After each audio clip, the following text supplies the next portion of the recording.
देवाशीष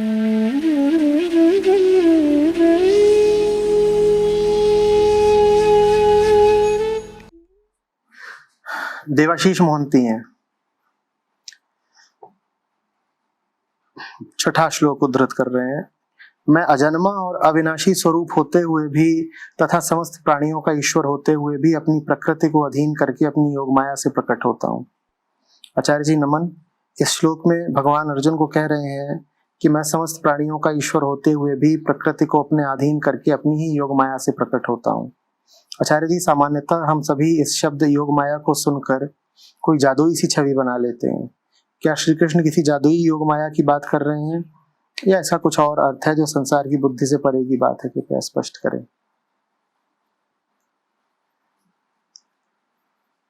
श्री कृष्ण मात्र प्रकट ही अपनी योग माया से नहीं होते, वो अप्रकट है, ये भी योग माया है। ये संसार है पूरा, ये भी योग माया है। माया ही समूची श्री कृष्ण की है। मतलब क्या है समझना।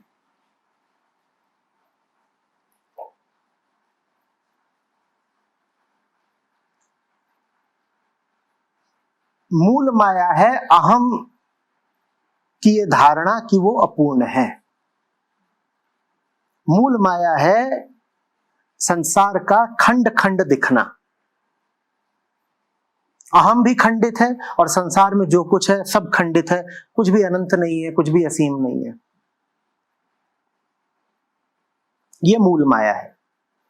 संसार का होना ही मूल माया है, क्योंकि संसार में जो है सब खंडित है। अगर ये खंड माया है तो माने पूरा संसार माया है। अगर हम कह रहे हैं श्री कृष्ण अनंत है, तो जो कुछ भी शांत है, अंतयुक्त है, वो सब मायावी ही हुआ ना। माया माने वो जो होता प्रतीत होता है पर है नहीं। अगर सत्य वो है जो अनंत है, तो इस संसार में तो अनंत हमें कुछ भी नजर आता नहीं ना। इसलिए संसार को कहते हैं माया। संसार में सब टुकड़े टुकड़े हैं, हर टुकड़ा कहीं शुरू होता है कहीं खत्म होता है। अंत है हर चीज का, सीमा है। और सत्य असीम है, अनंत है, अखंड है। ठीक। ये जो पूरा संसार खंडित खंडित नजर आता है, किसको नजर आता है? उसको जो स्वयं भी खंडित है। संसार खंडित है, इसकी गवाही कौन दे रहा है? ये कह कौन रहा है? आप ही कह रहे हो ना। आप कह रहे हो मूल रूप से खंडित और अपूर्ण आप हो। आप खंडित और अपूर्ण हो, सामने संसार दिखाई देता है वो भी खंडित और अपूर्ण। और ये जो भीतर खंडित होने की और अपूर्ण होने की भावना है, वो भावना कहती है संसार का ही कोई खंड मिल जाएगा जो मेरी अपूर्णता को भर डालेगा। ये सारा खेल माया का चल रहा है। बात समझ रहे हो? दुनिया में जो कुछ है सब क्या है? टुकड़ा टुकड़ा। मैं क्या हूं? टुकड़ा। तो कोई टुकड़ा तो मिल जाएगा ना जो यहां फिट होगा। और जब वो मिल गया मुझे और उससे साथ हो गया मेरा, तो उसके बाद मैं क्या हो जाऊंगा? पूर्ण। ये माया है। ठीक है। अब अहम तलाश रहा है पूर्णता को। अहम तलाश रहा है पूर्णता को। जहां पूर्णता तलाश रहा है वहां है नहीं।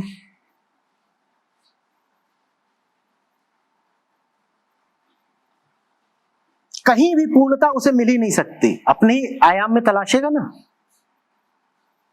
पूर्णता मिलने का उसके पास एकमात्र जरिया क्या है? वो पूर्णता तलाशना ही बंद कर दे। वो कह दे कि जहां तलाश रहा हूं, जिन चीजों में तलाश रहा हूं, वो चीजें मुझे पूर्ण कर नहीं सकती। अगर वो चीजें नकली हैं तो वे पूर्ण नहीं कर सकती। तो साथ ही साथ और कौन नकली हुआ? तुम नकली हुए। ये पूर्णता है। ये है कृष्ण की योग माया। कृष्ण की योग माया क्यों है? क्योंकि जब अहम नहीं है तो आत्मा है। तो अहम भी फिर कहां से आया होगा? आत्मा ही है जो अपनी ही स्वेच्छा से अहम बनकर घूम रही है, लीला कर रही है। सत्य यदि आत्मा मात्र है तो जो कुछ भी है वो कहां से आ रहा है? सत्य यदि आत्मा मात्र है तो जो कुछ भी है वो कहां से आ रहा है? आत्मा से ही आ रहा है। यहां तक कि ये सब जो माया दिखाई दे रही है, फिर ये भी कहां से आ रही है? तो असत्य बेचारे की तो बड़ी दुर्दशा, बड़ी मजबूरी है। असत्य को भी आना कहां से पड़ेगा? सत्य से ही आना पड़ेगा। असत्य का भी आधार क्या है? ये बात तो हमें रोजमर्रा के जीवन में भी दिखाई देती है ना। असत्य कभी ये कहता है कि मैं असत्य हूं। असत्य भी जमाने में इसीलिए चलता है क्योंकि बोलता है कि वो झूठा कभी बोलता है मैं झूठा हूं। जिसको अपना झूठ चलाना है वो ये बोलेगा मैं सच बोल रहा हूं। यही है बात कि अहम भी आत्मा से ही आता है। आत्मा की ही लीला को अहम कहते हैं।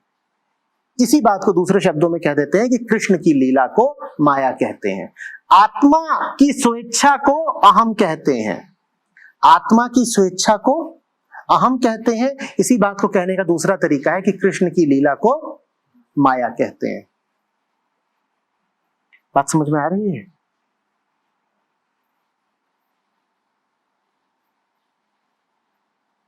आ रही है बात समझ में?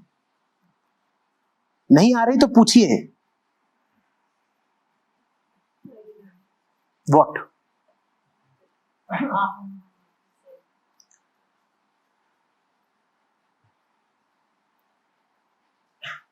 That which you really want is totality. So totality alone is real. Can we say that? Because that's what you really want. All other of your wants are unreal, dispensable. That which you really want is totality. So totality alone is real. Which means that which is not total is unreal. Anything that is here and everything that you can try over here will not fetch you totality. So it is unreal. But whatever it is, where does it come from?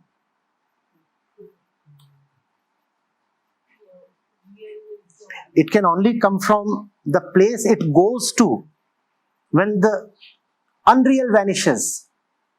What does it vanish into? The total. So it comes from the total as well. The total alone is capable of producing anything, even anything unreal.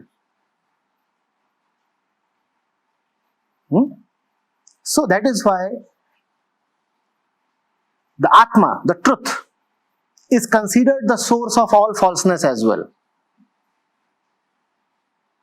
The truth is the source of all falseness, and the truth is also what all falseness gets sublimated into. Comes from there, goes into that. In between, there is a lot of chaos.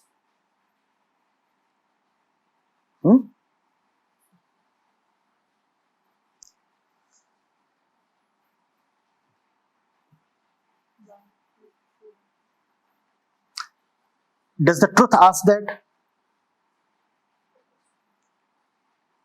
So who's asking that? The one who is asking why does it happen is exactly the one to whom it happens. If it happens to you, only then you can ask why does it happen, right? If it is happening to you, only then you can ask why does it happen. If it is not happening to you, why will you ask why does it happen? So then the question is, why does it happen to me? Because you exist as me. Hence it happens to you.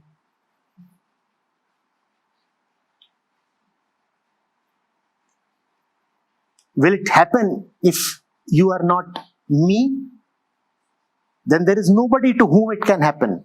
If there is nobody to whom it can happen, how will it happen at all?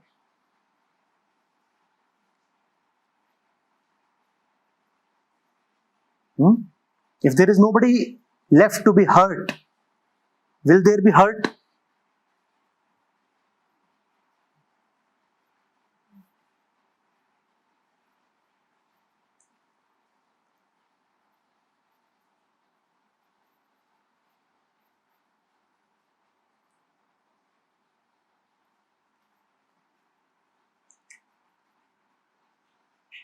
Things are not happening, they are happening to me.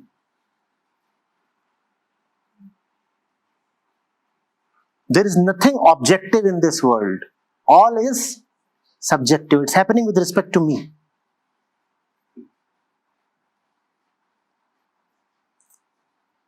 I am the projector of this entire drama.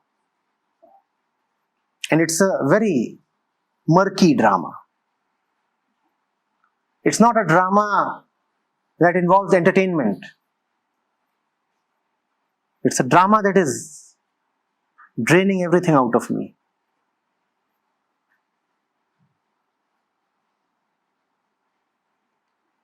That does not mean that you need to stop the drama. That merely means that you need to be in the audience. Let the drama continue. You enjoy the show from some distance.